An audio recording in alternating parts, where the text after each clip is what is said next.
নিৰ্বাচনী প্ৰচাৰৰ মাজতে বিভিন্ন ৰূপত অৱতীৰ্ণ হয় ৰাজনৈতিক নেতাসকল। এইবাৰ গ্ৰাহকৰ ৰূপত চিৰাঙৰ বজাৰে বজাৰে ঘূৰিলে বিটিআৰ প্ৰধান প্ৰমোদ বড়ো।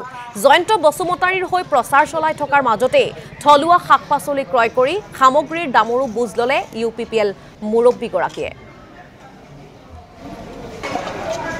আমি দাঁতগাড়ীলৈ গৈ আছো। বহুত বছৰ আগতে শান্তিপুৰ বজাৰত মই আহিছিলোঁ, বহুত বছৰ হ'ল। আৰু আজি গৈ থাকোঁতে মনত পৰিল যে ইয়াত আমাৰ বড়ো সান্থালী বাইদেউসকলে, মহিলাসকলে, গোৰ্খা গাঁৱৰ পৰা খুব ভাল ভাল চব্জি শাক-পাচলি বিক্ৰী কৰে, থলুৱা গাঁৱৰ পৰা কালেক্ট কৰি আনে। চ' এইকাৰণে মই ভাবিলোঁ যে এতিয়া দামটো কিমান চলি আছে আৰু তেখেতসকলৰ আগৰ নিচিনাই আছে নে বেলেগ আছে। তো আজি দেখিবলৈ পালোঁ খুব ভাল আৰু আগতকৈ খুব কনফিডেণ্টলি তেখেতসকলে শাক-পাচলিবিলাক লৈ আহিছে আৰু বিক্ৰী কৰি আছে। তো এনেকুৱা গ্ৰাম্য অঞ্চলৰ অৰ্থনীতিটো অলপ টনকিয়াল কৰাৰ কাৰণে এই মাৰ্কেট প্লেচবিলাক অলপ ভালকৈ বনাব লাগিব।